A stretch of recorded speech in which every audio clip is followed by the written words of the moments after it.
I was contacted by very big studios with very fancy names and very big IPs. And talking to my girlfriend, she said, "Hey man, wake up! You're working from some major industry leaders. You're working on very small teams. You're a member of a very small amount of people in the world working on super fancy video games or on games.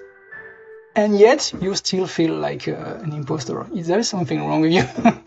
So it made me figure, okay, maybe you should live with it. You're not a rookie anymore. That's it, man. You've earned your place in this industry. Please welcome the amazing Ronan LE FUR to this episode of the Learn Squared podcast. Ronan is a concept artist who is better known as DOFRESH. And in this episode, Ronan shows us how much being a creative is to his entire existence and the immense influence cinema has on him and his creative process. So, let's jump in and hear more from Ronan himself on switching gears to freelance, his relationship with colour, and more. Let's go.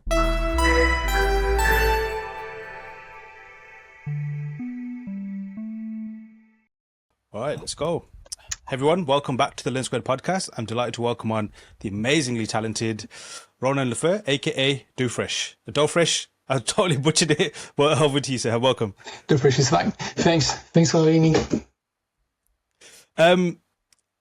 Yeah, before we get, normally obviously ask guests about their origin story and how they got into it, but let's get another origin story first.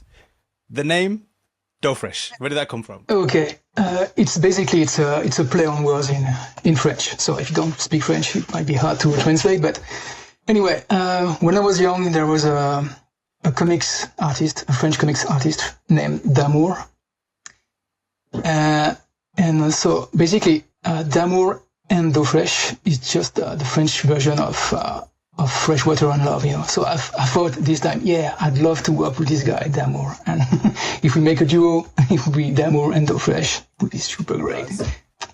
It never happened. I mean, the guy retired a few years ago. But anyway, I stick to the name. It's fun. That's cool. Yeah. How long did you stick with that name? Or how long did you like coin that phrase? Frankly, I was a teenager, so it might be more than 25, almost maybe 30 years. I don't know. Yeah. It's been here my whole life now.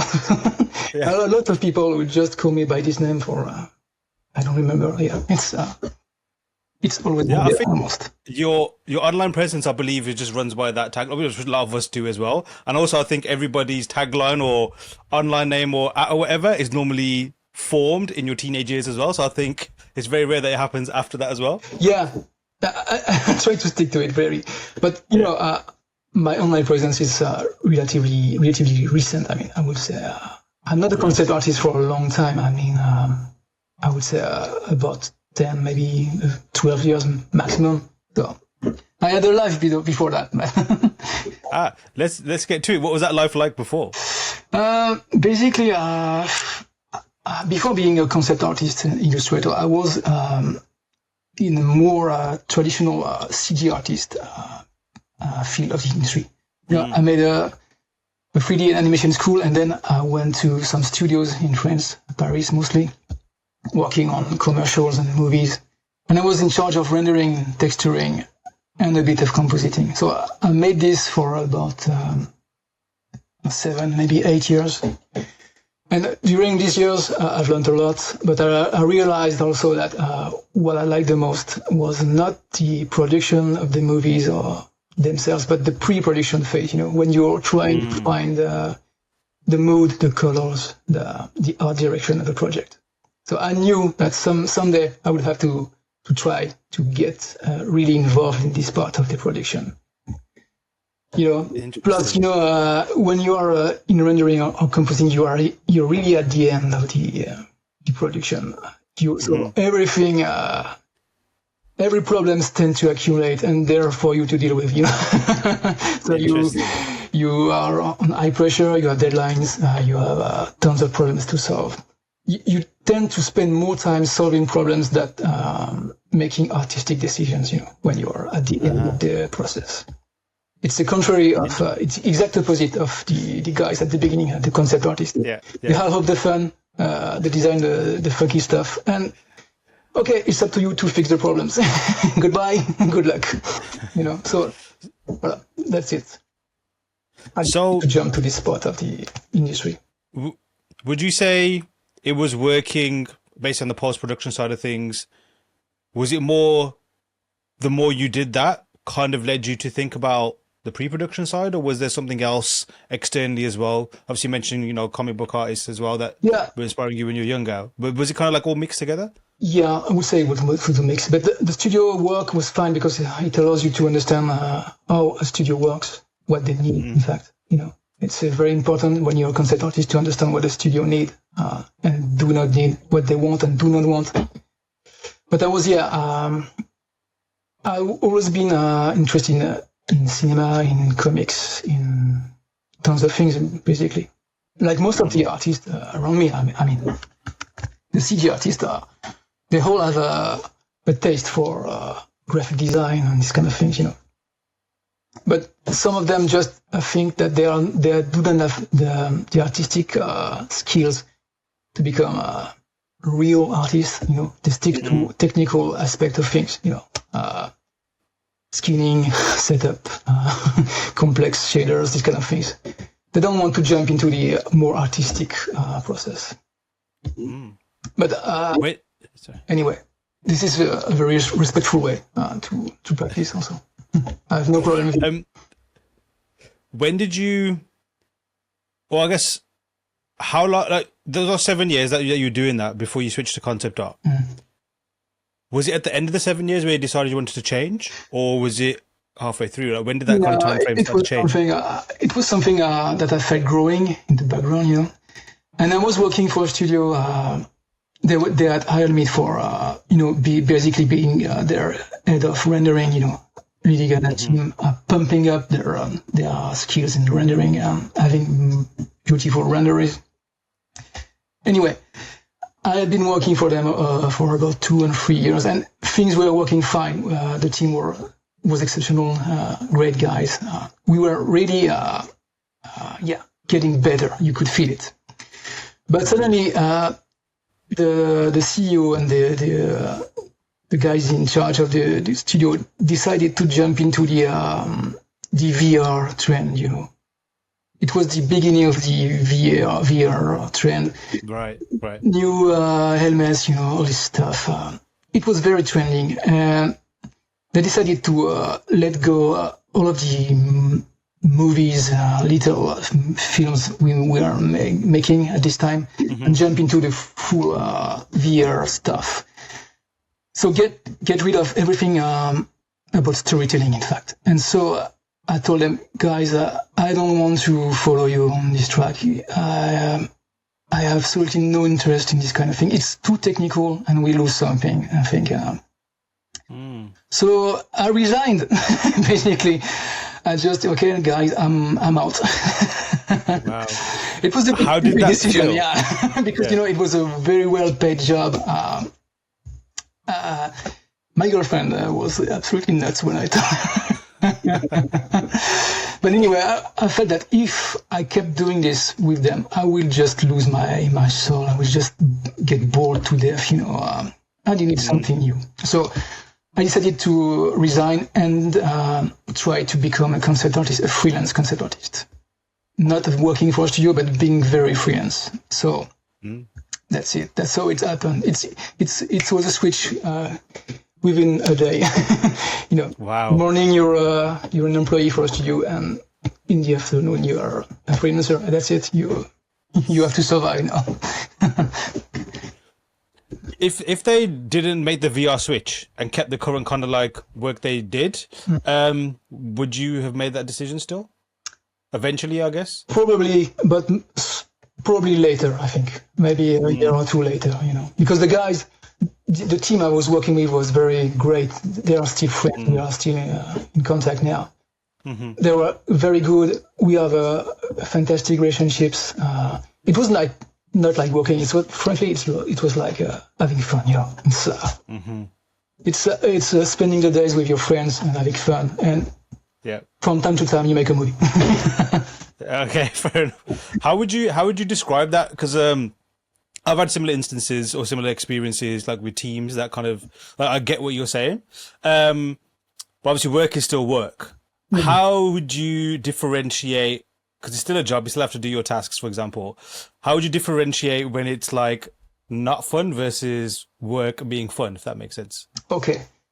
The not fun version aspect of things would be with the producer, the people who make the paychecks. People who want to interfere in your direction or your editing, For instance, it sounds like a cliche, but you have people who have no idea what cinema or video games are about, and they just think that they're right, so they want to implement their ideas, and it just doesn't work. So you have to deal with these people mostly, especially if you are in the hierarchy. You have to deal with them. You have to be polite. You have to explain things. I would say, this is a not fun aspect of things. Respecting their lives, working on high pressure. This could be very exhausting. But the fun aspect is spending your days with nice people, having fun, letting people try things, explore new technologies, new ways to do things, explore new art directions, let a place for random accidents, happy accidents, this kind of find, discover things that you did not expect at the beginning of a project. That's what I like the most, yeah. Nice. And working as a team is fine too. This is the thing I miss the most, I think, of these studio years. Working in team, You can rely on people. If one day you're not in the mood, you just have people to support you, help you. You're not alone facing your difficulties. You're in a team. That's the thing I miss the most, really. Well put. And I think that's one of the great things. It's a case of, I've only ever worked freelance as a concept artist, but in previous jobs and lives, for example, worked with a lot of teams. And that's one of the things that freelance, I guess you can kind of like construct it. It depends on your lifestyle, but cannot replace is working with people that like, problem solving, coming up with new things and all that kind of stuff. What got you into the technical side? What got you into the CG side and the rendering side? Yeah, rendering side.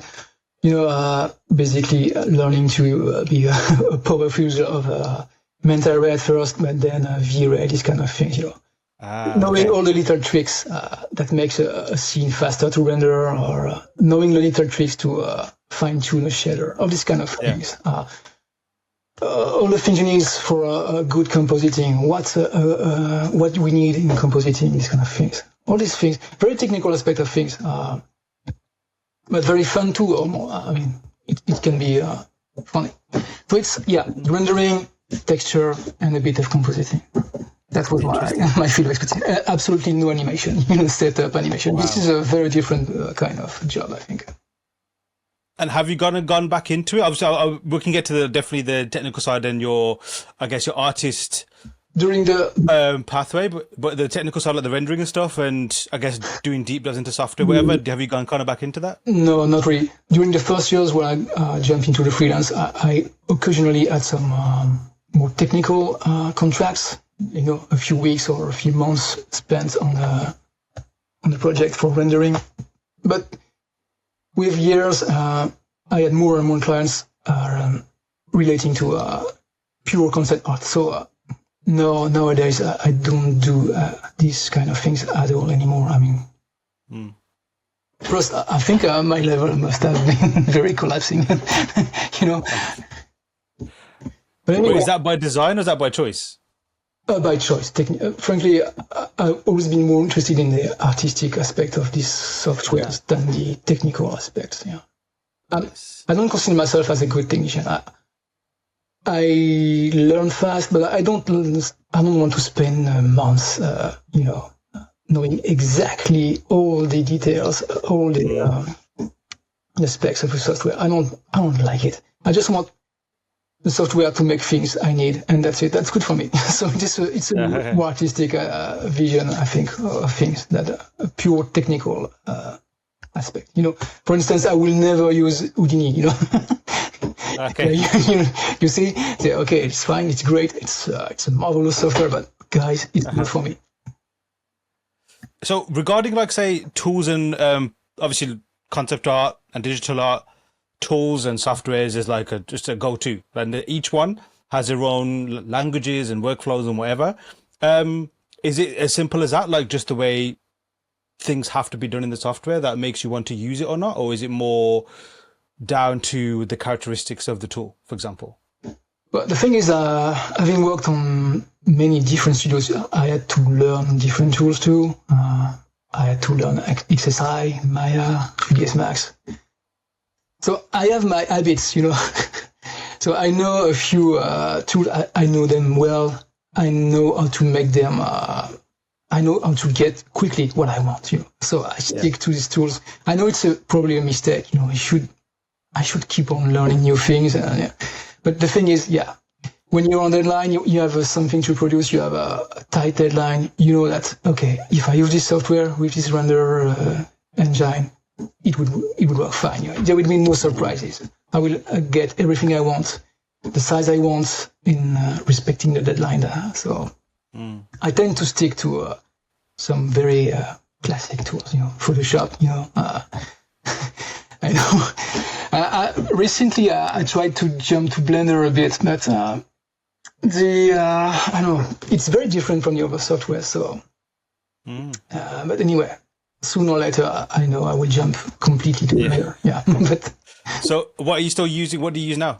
I use 3ds Max mostly, and V-Ray also for the render. It's like I've taken my whole tools with me. Yes. So, myself. These are very. So yeah. They are very reliable.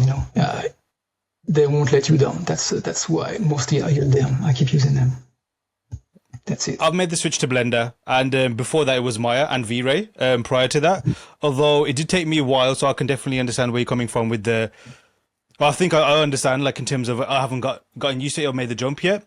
It took me a while, I think about a year, to really be able to completely just abandon the old work, the old tools, and switch to that one. And I still don't feel that was probably like 2020, I think, or 2021, one of those years.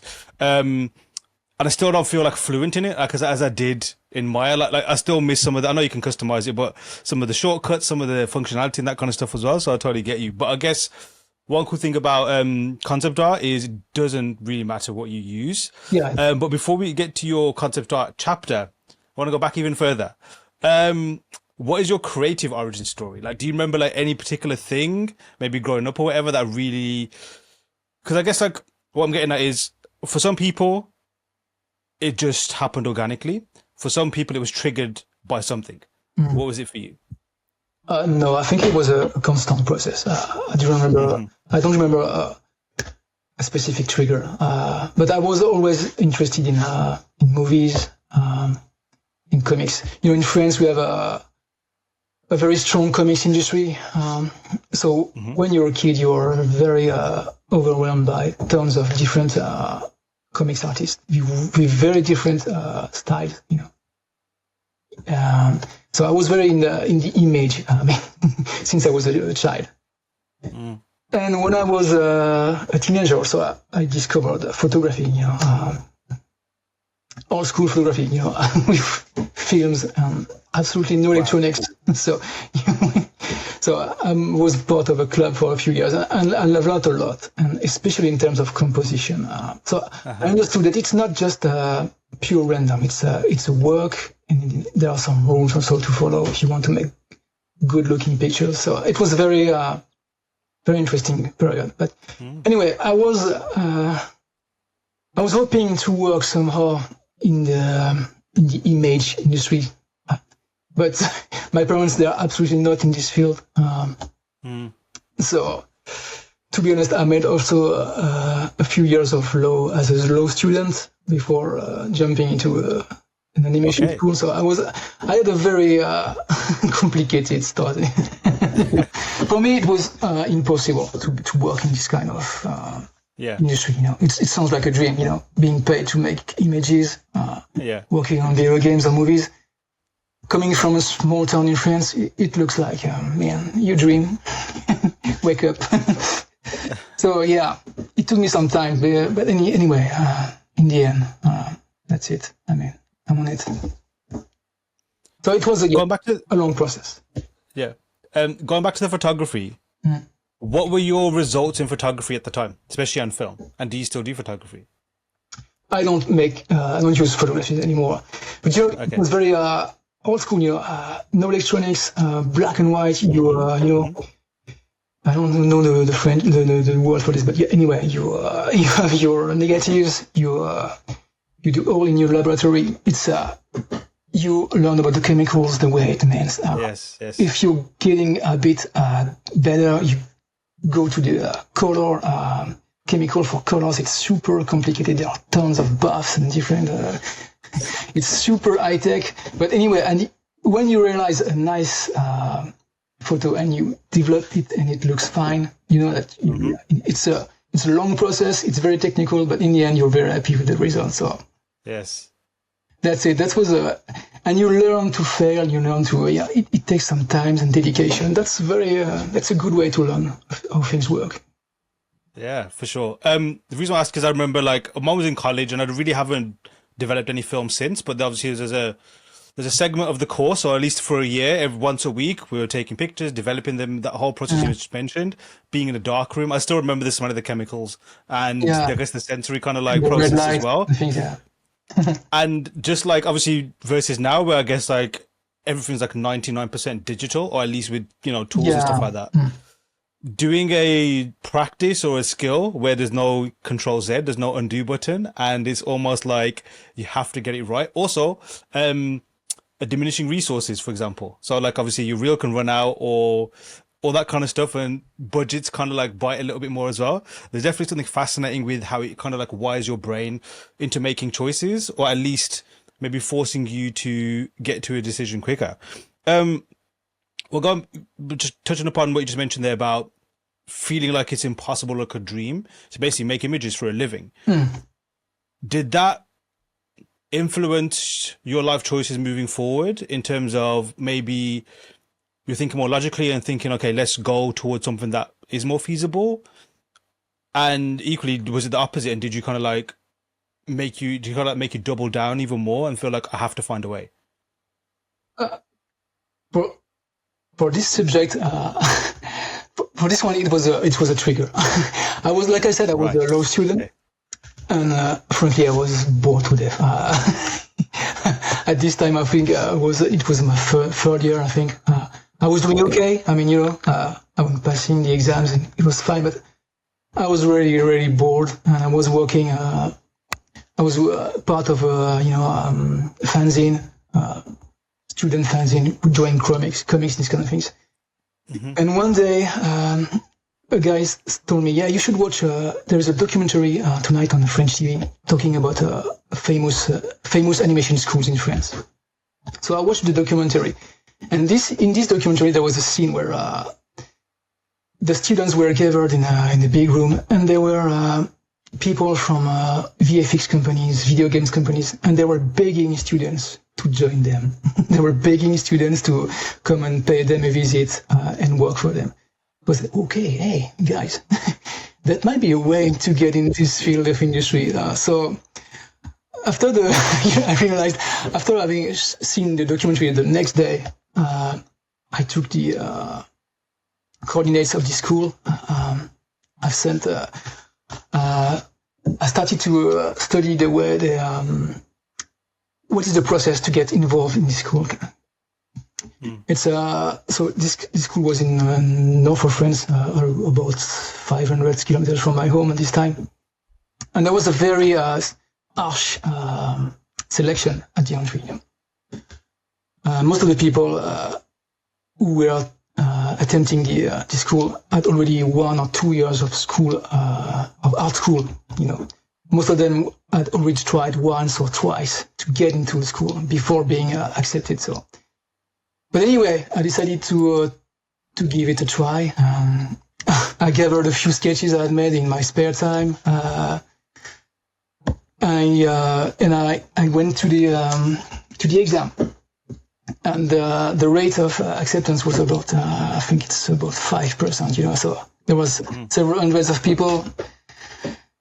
And I thought, okay, man, okay, so we try, we see what's happened, we'll see later.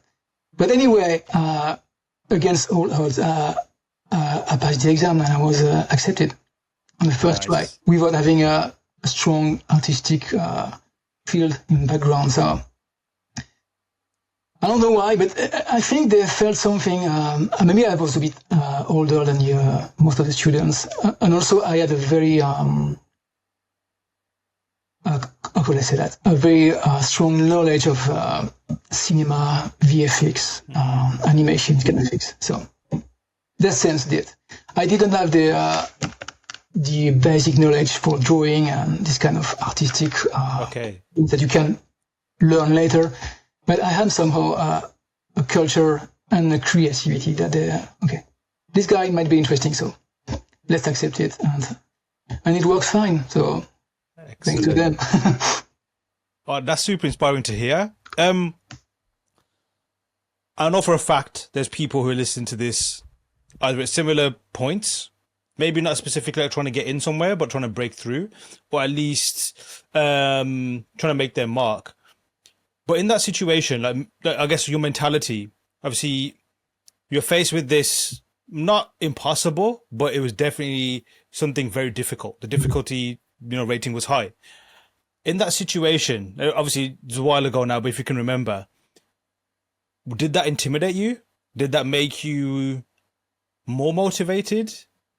How was it? I was super intimidated. I mean, I have a strong imposter syndrome, Okay. You have no idea. I can understand. So in these times, it was crazy. I mean, all these guys, they had made, some of them were incredibly good in drawing, painting. Some of them have an incredible knowledge of history of art. All these things, I was very a rookie. Plus, most of them were younger than me, so it was absolutely, So I was very intimidated. I was very shy, and I'm still very intimidated by the people I work with most of the time. I don't feel super confident in my skills, or I will never be, I think. It's a pity, but it's a fact I learned to live with. But I don't feel super confident. I don't feel like I'm in control, I'm in charge, no worries, everything will be fine. No. Interested. But anyway, I think please go ahead. So that's it. I was very intimidating.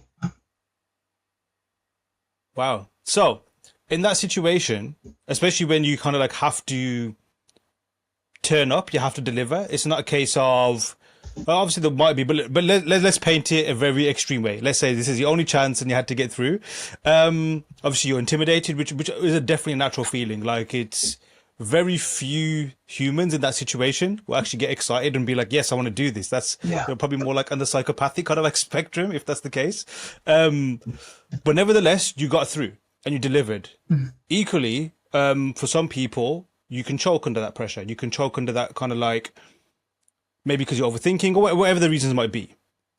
But you got in. So when you approached it, did that intimidation that you were feeling, was that only when you thought about it? And then when you got basically, pen to paper and you started drawing, you started making things, does that kind of go away? And what did you lean in from yourself in the work that you produced? The thing of being intimidated, I think, somehow forced me to work much harder than the other ones, Right. I wanted to prove, I'm not here randomly. I'm here because there is a reason. So I remember I used to work very much. I mean, it was insane,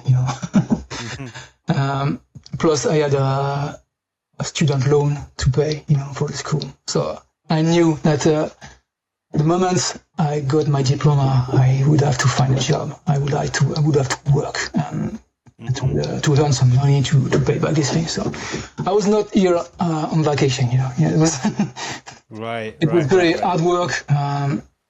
And I think also that when I began in this school, I was absolutely, I almost never touched a PC before. I was absolutely a sucker.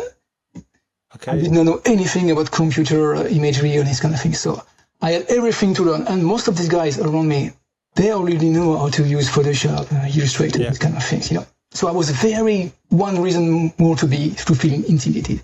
But I realized, what year was this, by the way? Sorry. Sorry? What year was this? So it was in the 2000, early 2000. Okay. So, but I realized that after a few months of hard work, I was getting better than them in this software. I was using them the right way, the way they're supposed to be used. I didn't have bad habits. So I realized, okay, it triggered something. Okay, it's not about the software, it's about your ideas and your vision. I realized that it's just, softwares are just tools. You can learn them, but the most important thing is not here. It's in your mind, I think. So after a year or two, I was, much more comfortable. I was, okay, I have some skills. I can develop them. I'm not that bad. I can compete with the best. It should be fine. It should be fine. Amazing. We will survive. So have you had that philosophy since? With exactly. Like tools and changes? Yeah. I try to work hard. I'm aware that I'm not the best in the world, so I try my best to pump up my level of game. Stay good. Don't be lazy, because I see people when they're successful, they tend to become a bit lazy, and that's not something I will do. I will try to avoid this at least. Excellent. What does hard work look like for you? I wouldn't say hard work because working on imagery is always fun, I think. But anyway, it can be working 12 hours per day. Right. Having a job, part-time for paying your rent. You work 2 or 3 hours and then you get back to school. So that was the kind of things I did for 3 or 4 years. I was exhausted when I came out, frankly. But I was happy to have survived and got a diploma. And like I said before, I had no choice. I had to work immediately after. So a week after the diploma, I was in Paris working in a studio. Nice. So it paid off straight away? Yeah, straight away. Yeah, I was very happy. I was exhausted, but anyway, I was super happy to work with professionals, people who had worked for Disney, this kind of thing, nice. Superstars. It was incredible. And you realize also that working with pros in a studio, you learn other things. When you come out of the school, you think you know how things work. But basically, once you really work with real people on real projects, you realize that you don't know anything, and you don't know shit, kid. Let me show you. so it was another school, I think. So how was that kind of like disparity for you? Like, was it a shock to see how much you didn't know versus the pros? Yeah. Or was it a surprise to you? It was a shock because in school, at least in this time, they didn't talk about that a lot. They let you think that, okay, you're good, you're efficient, you're able to work in a studio in any condition, you're fine. But you realize that it was a lie. You don't know much, and you make mistakes. You should listen to your elders. They know things that you have no idea of. And especially, they taught me how to work under pressure. When I came out of school, like I said, I was very intimidated. I was very super stressed.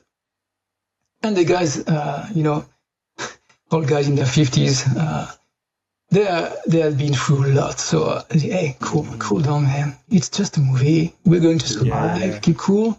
You won't be shot at the end of the day if the shot is not ready. It's fine, man. Do your best.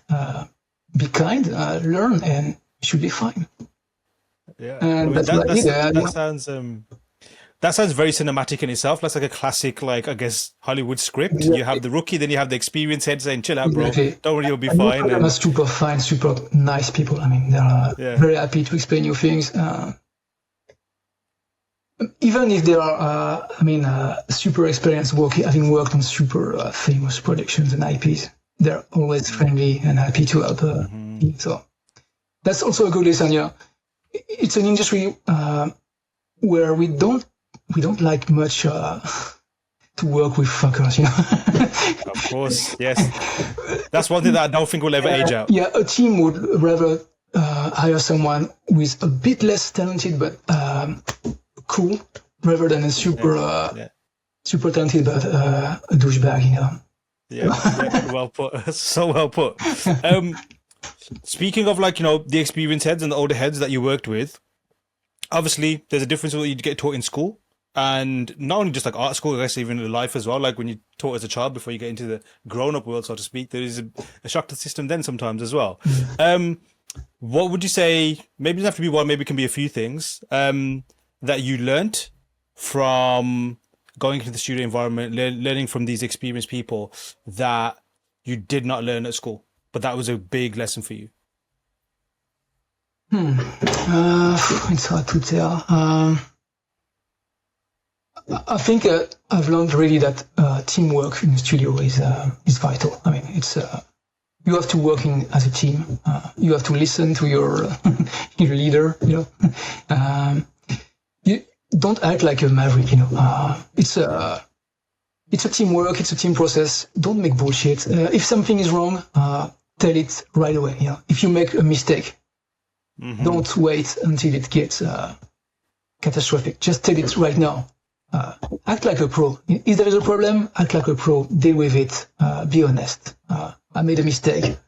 Yeah. I rendered the wrong camera. Sorry. I deleted the wrong file. Sorry. Okay. Yeah. Act like a pro. Don't try to hide it. Deal with it. So that's something I learned from the studios here. Yeah. Sick. I think that's excellent advice, and yeah, I think that is so true. I've definitely done that when I was much younger at work, and even people that I worked with who I guess under my wing, also younger too. Like, it's a common thing. Obviously, everybody makes mistakes, but when you make a mistake and you try and like hide it, or like, you know, trying to hide the crime, so to speak, it just gets worse and worse and worse. It's quite funny to watch someone do that sometimes, but at the same time, it's like, nip it in the bud. If it is embarrassing, so what? Take it on the chin and then just move on. That's probably the best possible course of action, and you learn something as well, rather than try and hide it, for sure. Plus, everyone appreciates this. I mean, the fact that you're frank and that you're okay. It's fine. You made a mistake. Cool. Thanks for saying it now, and not in 2 weeks when it's too late. Yeah. Yes, it's totally true. Just going back to when you mentioned, obviously, you were studying, you had your job, then you're coming back, studying even more and doing your work. Did that ever reach a breaking point for you?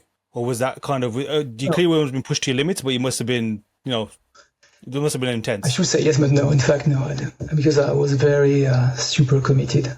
I was sick, and I was always having fun, at least a bit of fun, you know. And what I was right. The burnout aspect of things will come later in the, you know. Okay.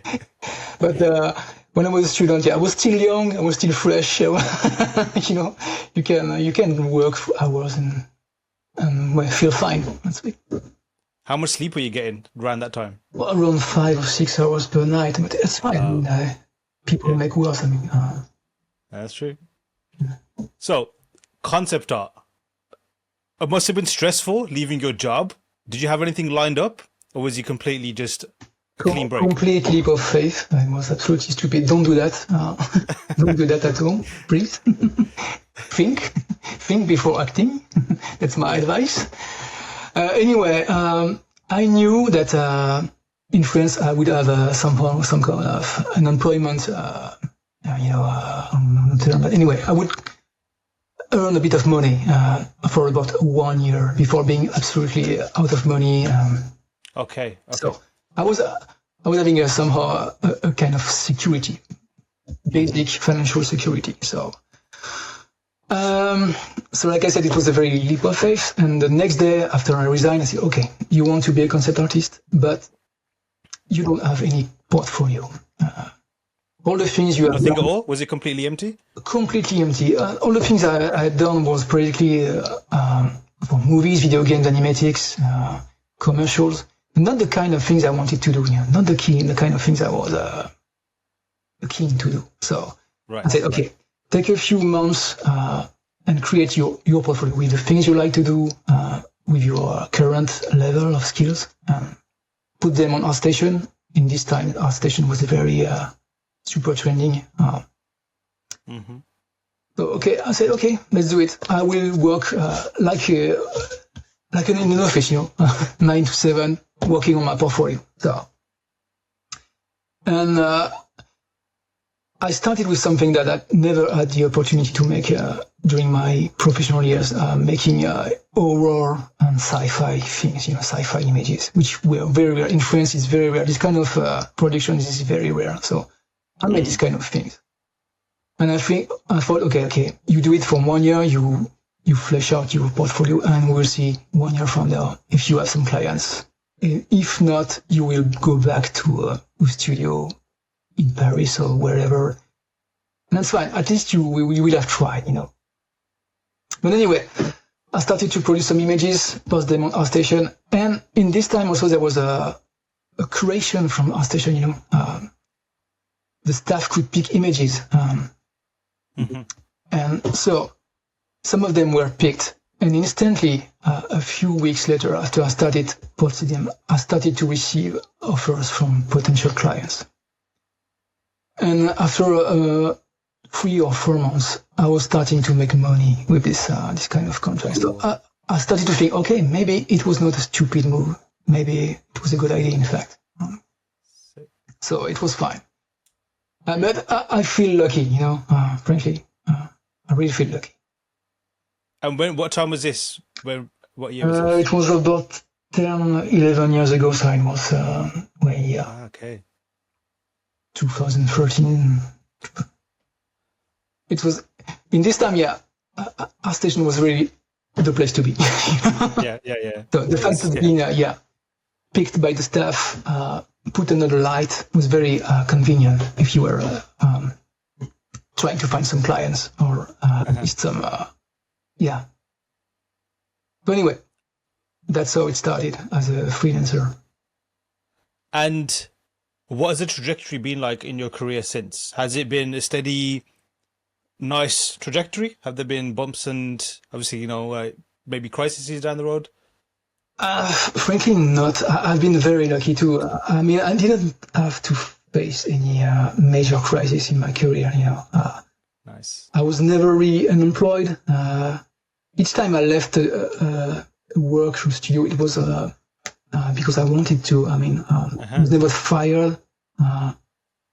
And since I'm a freelancer, I always had the chance to have some work. I feel very lucky. When I speak to other artists, I feel super lucky because I know a lot of people who had to deal with very complicated situations in their lives, in their careers. I had the chance to never face a burnout, for instance. I had the chance to never face dramatic health issues and these kind of things. So yeah. I'm a lucky bastard. Sorry. That's a great one.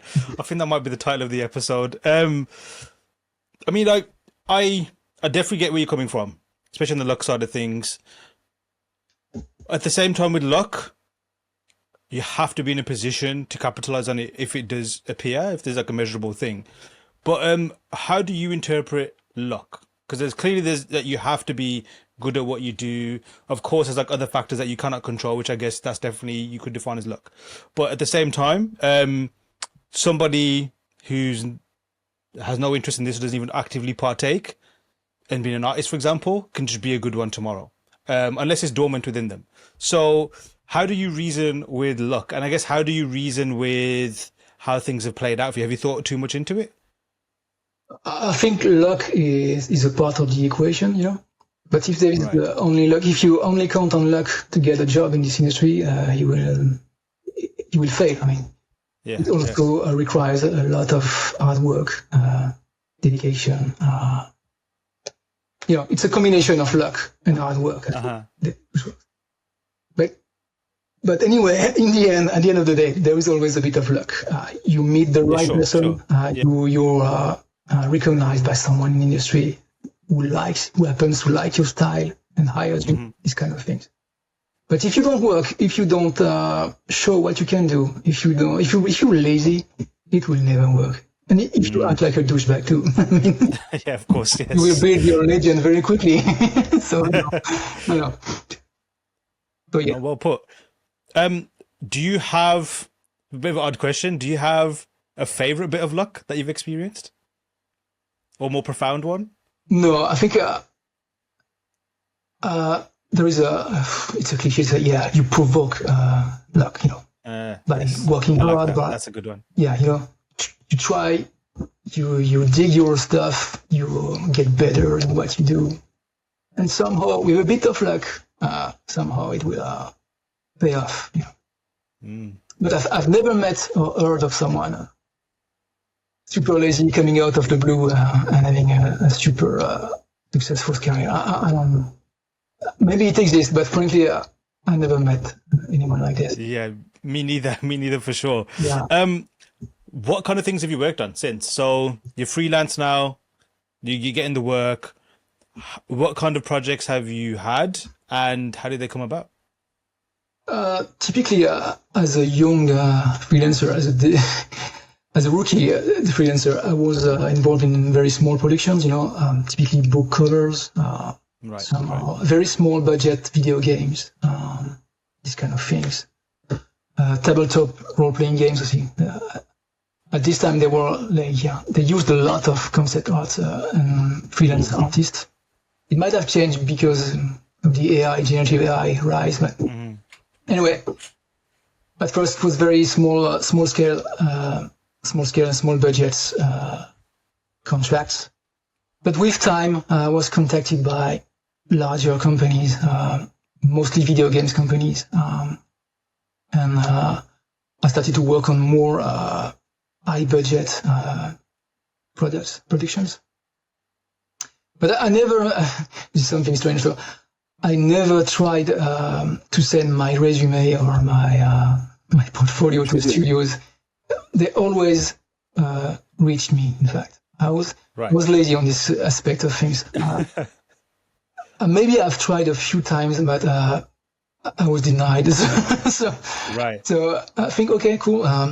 If they want to hire you, if you post things online and get noticed and produce good work on a regular basis, somehow you will have clients come. And that's what happened, in fact. So would you say almost 100% or high 90% your work came through people approaching you? I would say 99%, yeah. Nice. Yeah. Did that, and so I've had like a similar experience whenever I've tried to send stuff and try to like apply for a job, for example, or work. I think I'm close to like either 99% or 100% like denials. Is that the same case for yourself? No, I just felt this lack of confidence I had. Okay, man, you want to apply to ILM? Are you kidding? Right, yeah. So I was putting a bar to my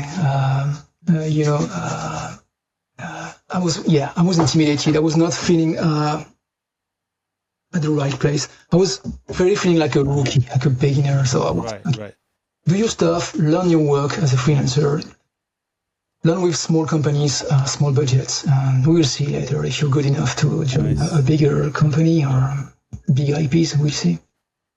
But it was not the goal. I mean, the goal was to make a living of concept art and illustration. Yeah. So the simple fact of being able to live like that was a major success. I mean, it's an achievement. But with that said, when you're, I guess, applying or when you're targeting an employer, for example, or a company or whatever, you kind of get strategic, or you can like curate your portfolio and the work that you do. Obviously, when people are approaching you, you don't know what they're kind of looking for, of course. So what was your approach to your portfolio at the time? My portfolio, my approach, my politics at the time, and it's the same today, is I only do personal stuff that I like to do, what I produce in my spare time for my personal interest, I like to do it. So I know that if someone likes it, if someone wants to hire me for these kind of things, it will be great. I will not have to work on things that I hate. You will never see me painting superheroes, these kind of things, because I do not care. I'm not interested in these kind of things. So I want to be hired for things that I like to imagine and draw. And that's most of the time that's what happens. I love that. This is a good. Sorry, I think it's a good politics, because imagine the nightmare you could live in if you were hired to get something. Working for a year or two on things that you hate to draw. It's a nightmare, Yes. So, okay. I personally love that approach, but at the same time, maybe insecurities can creep in, or you feel like you have to make a change or whatever. Have you ever tried to do those things that weren't your personal preference? Yeah. Since it's a personal stuff, it's personal material, you can try things. I like to explore new ways to make things or new approaches. Sometimes it's a disaster, But anyway, it's a good opportunity to try new tools, new techniques, and new approach of your art. And if someone likes it, cool, that's fine. If not, it's no big deal. We just learned a few things, a few tricks. Mm-hmm. I used to think when I was younger that, okay, someday, sooner or later, I will reach a final plateau, a phase where you can't get better, Right. Sometimes I realize, I remember watching one of my images, okay, I will not be anything better than that. It's over. And 2 years later, you watch this image again, you say, okay, there's a ton of bullshit. Yes, there are so many things were wrong, you could fix it. So it's an invisible process, but you still, I think, at least if you work, you're still getting better. It can be slow. Of course, you will have some phase of plateau, but in the end, you always get better with time. That's one of the coolest aspects of this artistic activity, I think. I 1,000,000% agree with that, for sure. You mentioned there that a few moments ago about the feeling of being a rookie, especially like you mentioned, like applying to a place like Ireland, for example. When did that feeling of being a rookie evaporate? It's hard to say. I guess it's only a few years ago. Interesting. I was contacted by very big studios with very fancy names and very big IPs. And talking to my girlfriend, she said, "Hey man, wake up! You're working from some major industry leaders. You're working on very small teams. You're a member of a very small amount of people in the world working on super fancy video games or on games, and yet you still feel like an imposter. Is there something wrong with you?" So it made me figure, okay, maybe you should live with it.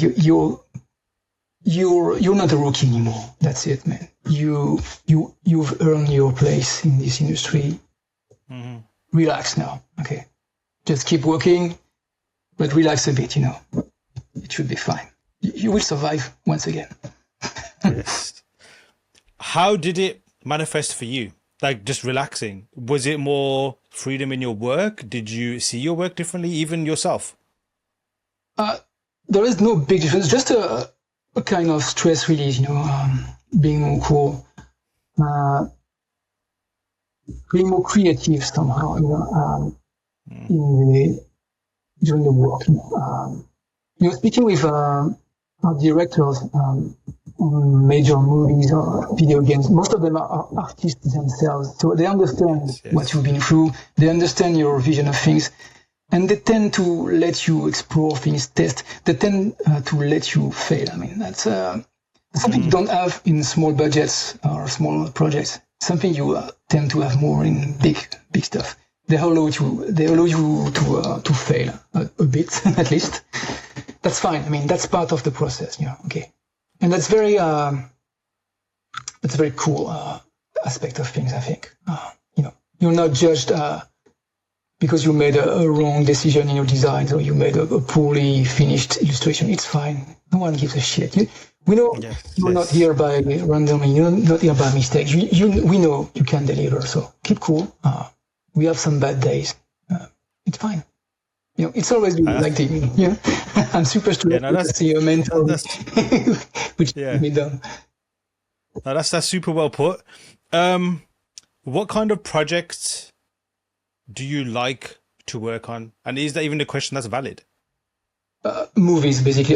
That's what I like the most. I mean, because movies have a strong storytelling aspect, something you have less in video games, I think. But yeah, definitely movies. I'm not a big player too, I must say, but I love movies. So yeah, this is my favorite field. And it's purely because of the cinematic storytelling aspect? Yeah, most of the time, it's very interesting. You have a script, you have some basic ideas, and it's up to you to flesh out these ideas and give them a visual appearance for the director.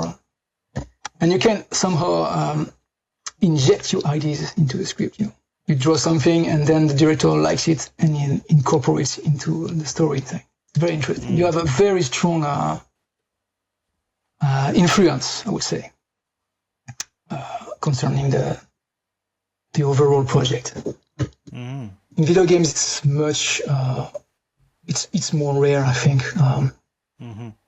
But anyway, that's it. I prefer movies. And to prepare for that kind of creative mindset, how do you prepare? Do you tap into just your influences and all that experience that you just mentioned about growing up and your passion for these things?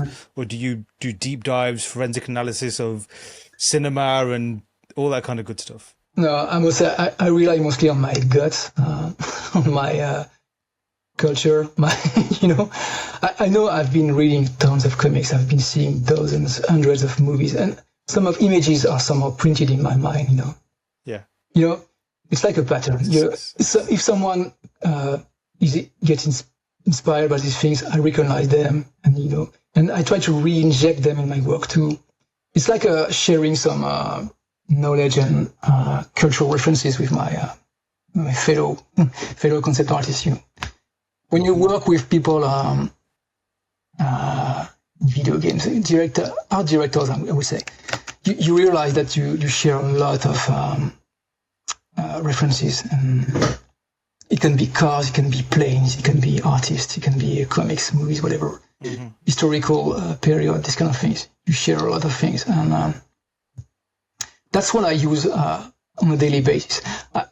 I know it's a common mistake, but I don't rely too much on references. Of course, if you work for a client, he sends you references. That's what you will use for this project. But when I work on my own stuff, on my personal stuff, I try to use my memories and use my guts, my feelings. Fascinating. Yeah, it's very. But I would not say it's a good idea. Frankly, it's not a good advice. Yeah. References are perfectly fine, especially if you draw. Traditional art, live drawing, these kind of things is great. But since I work mostly in 3D and 2D, it's a mixed workflow. I don't want to spend too much time overthinking my process. A few sketches, a basic idea, and I jump in. That's fine. That's how I work most of the time. Nice.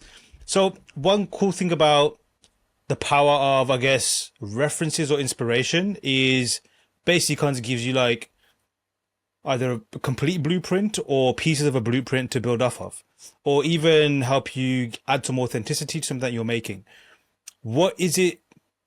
And maybe it's probably an abstract thing, but what is it for yourself where your own internal database and imagination is richer than research and reference? It's hard to say. It's a very, it's not something that I think a lot of.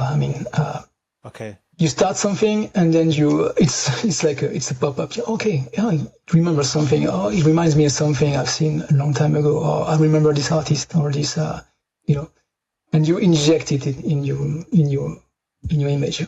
sometimes it's just about, using a particular color. Yeah, I want to use this color because it's hard to use and it's complicated. So it's like it's like a game, you're playing with things like that.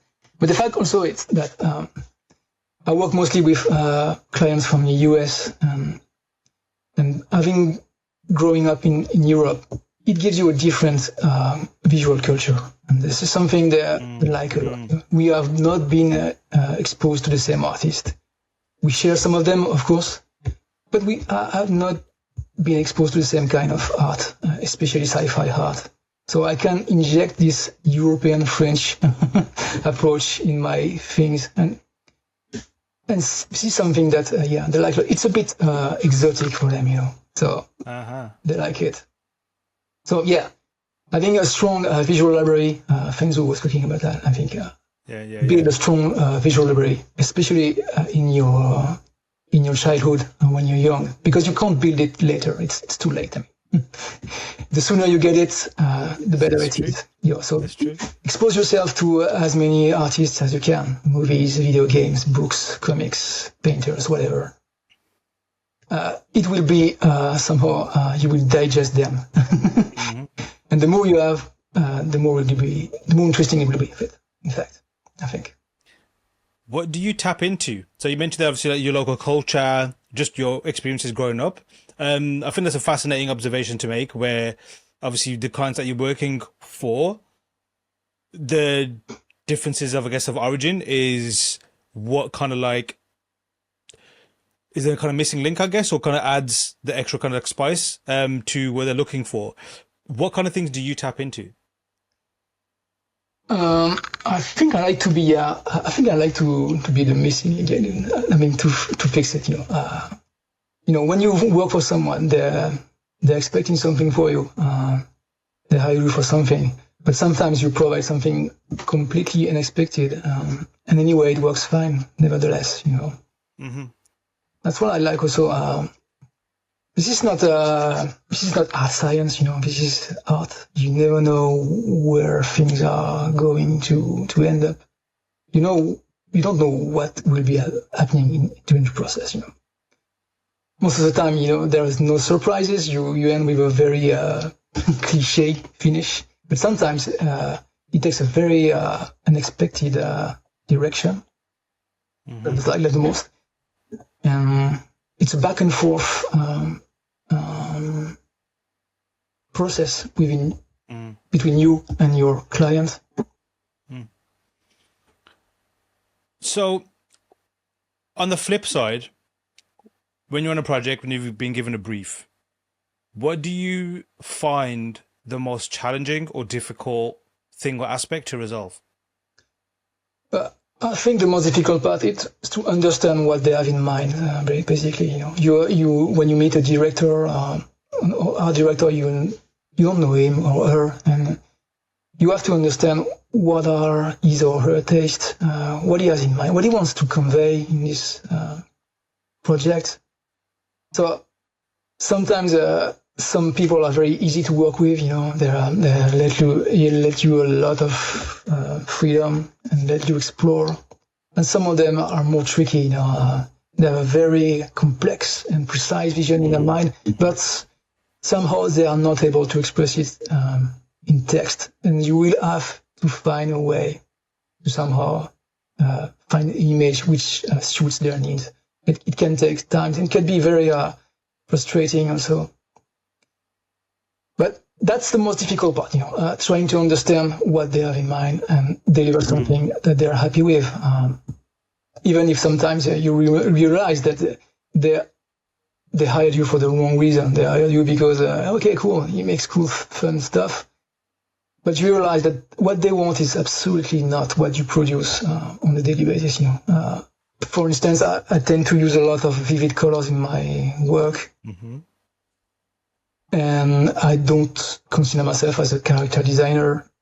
And sometimes I'm hired to do character designs with very dull colors. I say, why do you hire me? There are so much more talented guys out there who would fit much more in this task. So, but anyway, most of the time they hire me because they like what I do. And the coolest phase is when you say, okay, we trust you, we like what you do, just we have this project now.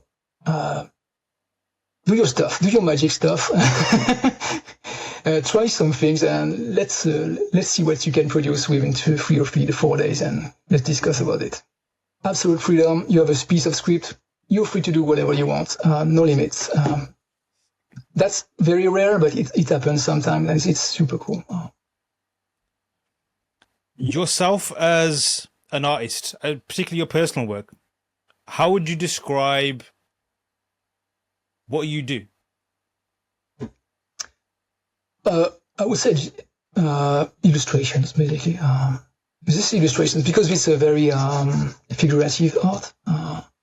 This is also very much technical art. It's a mix of 3D softwares plus 2D softwares. It's full digital. So for many people, they wouldn't call that even art. It's just because everything is made on a computer. It's not real art. Okay, yeah. I know this theory. But anyway, for me, I'm an illustrator. I try to tell a story within a single frame. That's it. Convey an emotion or tell a piece of story with just one image. That's what I like the most. That's it. So your personal work is absolutely fascinating. My first exposure to your work was, I don't think it was the first ever Kitbash 3D competition. It might have been, but the Warzone one. Obviously, you won that one, and it's absolutely incredible. And one thing I remember, and it's consistent throughout your whole work and your whole portfolio, colors obviously is one, the vivid colors. Yeah. That's always been a joy to watch, like just seeing how the colors are used. And they can give off, like, say, a happy impression, because obviously that's what colors tends to do. But sometimes the themes are completely opposite as well, which I absolutely love. You've probably never heard it explained this way, but there's something like, I guess, fizzy when I see your work as well. I don't know, that's definitely a positive from my aspect. But yeah, like, why is colors and your style, which I guess is like never an easy thing to explain in one go, but let's start with colors. Why do you like using vivid colors, and is it even a like thing, or is it just something that you can't help? I can't help, frankly. Even when I try to make something very grayish or dark, it ends up with colors. I mean, that's just the way I like to produce things. Even at the very beginning of an image, I almost immediately start to color it. Finding a balance, finding a rhythm with the colors. I think colors is like the adjectives in a sentence. You can make a sentence with adjectives, but frankly, if you get rid of colors, you lose something very important. I think this is our time. The zeitgeist is very colors are not well seen. I mean, look at what we wear, look at the cars in the streets. Colors seems to be seen as childish and not very serious, not very. But frankly, it was there were different times in the story of mankind where colors were very important. Yes, they have a message, they have a symbol. They are very important. So I try to use them. Yeah, I think they're beautiful. I think they're fun to use. And one last thing, I think it pisses some people off, to see bright, vivid colors in sci-fi settings. Yeah, Sometimes I receive a message from people, what the fuck is wrong with your colors? You could be so nice, really? Grayish tone, or brownish, like everyone else. Yeah, but sorry guys, it will be vivid colors this time again. Is that from like a viewer or another artist? From viewers. You don't know. Other artists don't care. I mean, they're perfectly fine with it. But yeah, the guy from the streets, he said, what's wrong with your fucking colors? It's all super saturated. Yeah, it's not realistic. Yeah, I'm sure. Yeah. I mean, that's a fascinating topic on itself, like how when stuff's out there and it garners an audience, especially a genre, for example, people become expectant, perhaps, of a particular style. And if it doesn't follow that style, it's almost rejected, or like... Yeah. Like that person, they get reaction the same way, which is still an alien experience for me. But yeah, it's fascinating that it happens. Yeah, we tend to like clichés. If it's a cyberpunk world, it will be in a rainy city with purple neons and flying cars. Yeah. This is a cliche, man. You have to, okay? You widen your imagination. You know? Sci-fi for many people should be already only made of dark, dull wasteland painted in grey. But no, that's not the fact. I think we should explore more possibilities. You know. That's right. Totally agree. Why sci-fi?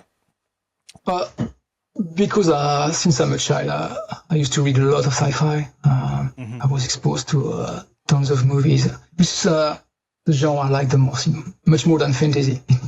Sci-fi has a scientific and political aspect that fantasy usually does not have. So, especially in cyberpunk, you know, the genre. I think it's very interesting because basically we are living in a cyberpunk world. Well, there we are. If not already there, it's around the corner. We don't have the fancy lasers and the cybernetics lines, but this is everything these guys had warned us against is happening right now. Sci-fi is not just it's just not just for fun and imagination. It's also a strong political statement. You know, that's what I like the most. Also. So when you're creating these worlds or exploring these frames, for example, do you have a prompt before you do that? And is that prompt, like you said, like the messaging you want to get in? I'm sure it can vary from time to time as well. Or is it more just the enjoyment of like, okay, I want to make this image, let's use my skills and let's see what comes of it? Most of the time I have a clear vision of what I want to produce, you know. Most of the time I do a very basic sketch and I write what emotions I want to convey, what is important in this particular image. You know, remember, okay, I want people focus on this. I want them to feel like that, because you know sometimes you have an idea, you make your sketch, and then you have to let it go for a few weeks or months sometimes, and when you come back later, you have to remember, okay, what was the purpose of this image at first? Why would you spend hours, sometimes days, to work on this if it's just to make another robot, another bullshit spaceship that no one cares? You want to make something that at least conveys an emotion or tells a fragment of a story, you know. And is that something that you've always done and will continue to do? Yeah, I've always used this method. I think I will stick to it. It works fine. I mean, I have dozens, if not hundreds, of pictures waiting to be finished in my sketchbook. You know, happy days when I was a young freelancer. I had a lot of spare time. Now it's over.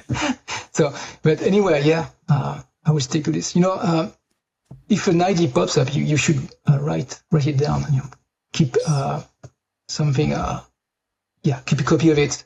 Stock it for later, because you can think you will remember it, but frankly, wait an hour or two and you will see that it's gone, it's lost. It can drive you nuts, frankly. For sure. Piece of paper, write down your ideas as soon as they pop up. That's excellent advice. I've grieved and mourned over so many lost ideas that I didn't remember. And even now I'm kind of getting emotional thinking about some of those that I don't know what they were, but I remember it was a cool one at the time. Do you write down a lot? Is that like just only when you don't have a sketchbook, or is writing your first step? By my side all the time. I don't have a sketchbook in my nearby bed. You know, if you ever woke up from a dream and you have a great idea for a dream, just write it down too. I know that James Cameron does it. People like this, you know, they expect dreams to bring them some good ideas, and it works sometimes, so it's fine. So up here, is it busy with ideas? Yeah. And how do you filter out the noise? It's always a computing thing, you know. Right. It might be not a conscious process, you know. It's something that in the back burner, you know. But anyway, all the things you do in your life, all the things you see, all the information you get, all the images you're bombarded with, you digest them, and somehow they will come out in your illustrations, in your future works. What's your plans for your personal work? Do you have any grand projects that you'd like to do? Perhaps IP development? Technically, I'm working on a compilation of personal illustrations in the book. It's something I've started a few months ago, but it took some delays because of work, as usual. But it's something I'm working on with a friend of mine. We take care of the composition of the book itself. I will just take care of the images, use some old ones, and create new ones. It would basically be like a series of potential IPs, universes, in fact. So it's something I'm working on, but don't be too. It will be long. I have tons of work to do, but somehow, someday, it will come out. I don't know if it will be a digital edition because the price of shipping is completely mad these days.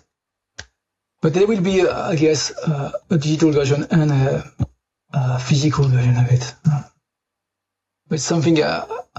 Hopefully it will come out next year now because of the delay. But we're working on it. Are you happy that it will take time, or does it frustrate you? It's frustrating. It's frustrating because if I had absolutely no job, no contracts, I could spend 100% of my time on this, and it would be much faster. Because when you work on your personal stuff, you are your own art director. You know what you want to achieve. You know what you have in mind. There is no notes or coming back, so bullshit, You sense immediately if you're in the right direction or if not. So it could appear, and it's also liberating. Some images they're waiting for years to be done quick, very. In a clean, proper way. Not just a few sketches or a few digital. Bullshit, but just something very clean, very they crave for it, so sure. It's frustrating, I must admit, but I have to make a living, so that's it. You mentioned there obviously like some pieces that are just waiting for that extra bit of TLC, also time. Do you do that on purpose sometimes, where you kind of leave a piece, give it time, maybe even years before you get back to it? Is that like something that you started to play with strategically? No, I know a lot of people who tend to do that. They let their images rest for a few days, weeks, maybe longer, in order to have a fresh eye. I make it, but not very long. I mean, after 2 or 3 days, I mean, okay, I like it. Let's publish it. I don't like to spend too much time on things. I want to make things done quickly, and if they are not. I know they won't be perfect, but at least they are done, I jump to the next one. I think a lot of people can get stuck in this process when you never finish anything, You're always refining, polishing, changing. And in the end, you lose confidence and you don't show anything. I prefer to spend 2 or 3 weeks of intensive work on things. And then, okay, it's done. I'm done with it. Working on the book, I had to dig up some old works, and I was tempted for some of them to make some retakes, some changes. But no, I was thinking, okay, that was your skill. That was your level when you produced these images. You have changed. You probably become better. But it's a fact. It's a moment in time, So stick with them. Don't change anything. Don't be George Lucas, Don't change your your works for forever. Stick with it. Okay, it's fine. It's just okay. I'm better now. I can see the mistakes I've made, and it's perfectly fine like this. Final few questions before we wrap up. It's linked to what we were speaking about just before we started the episode. It's also linked to that incredible bookshelf behind you, which I'm definitely envious of. You're speaking about how important your space is, not just where you are, but where you stay. How did that journey come about? Because you mentioned obviously being in a city to somewhere quieter now. Yeah. If you work in a studio, you know that you will have to work most of the time in a big city, Paris, London, Los Angeles, whatever. And the thing is, I don't really like big cities. I like quiet places. So The good thing of being a concept artist, a freelancer, is that you can work remotely on most of the productions. And so it was a game changer for me. Be able to live in a country by the seaside in a small house with life is cheap. You can't afford a house without being super rich. Life is much easier. And plus, when you get out, no one gives a fuck about what you do for your living. No one, no one even believes you when you say you work on Hollywood movies. Isn't that Christie? He's telling nonsense. Because most of the people don't think it's possible, and it's perfectly fine for me. Living in is that like liberating? Yeah, absolutely. Because living in the big cities was I felt it was exhausting. You spend your life in transportation. Yeah, for sure. Yes. Yeah, so I was very happy to leave this behind, and I've lost a few opportunities by doing so, but I'm perfectly fine with it. Sick. Love it. Did being in a city versus away from a city, much more quiet place, did you find a difference, at least in the final output of your art? Of course, it's going to influence your art, obviously your mental state, for example, but the overall quality of the art that you can and could make, did you find that was compromised in any way? No, I don't think so. Like I said, it's a very internal process. I mean, it all happens in your brain. I think, of course, your mood can somehow affect your work, but I didn't find any differences. It's an inner world, your universe, your creativity is in your brain. It's fed by the things surrounding you, of course, but it happens within, frankly. I live by the sea. It's not because I live by the sea, but suddenly I start to draw oceans and landslides, these kind of things. Now, all of this is in my head. I think it's the same for most of people. I don't know. Any final thoughts or words from yourself before we head off? Well, what could I say? Don't resign on a stupid leap of faith. That would be my advice. Yeah. And don't act like a douchebag if you work in a studio or even remotely. It should work fine, I think. These are my advices, for rookies and beginners. Ronan, it's absolutely been incredible. Thanks so much for jumping on. Thanks. A massive thanks to Ronan for jumping on and sharing his wisdom. Hit the links to see what he's up to and to give him a follow. Then head to learnsquared.com and take our courses to enrich your own creative journeys. All of our first lessons are free. I've been your host, Aaron Danda. Till next time.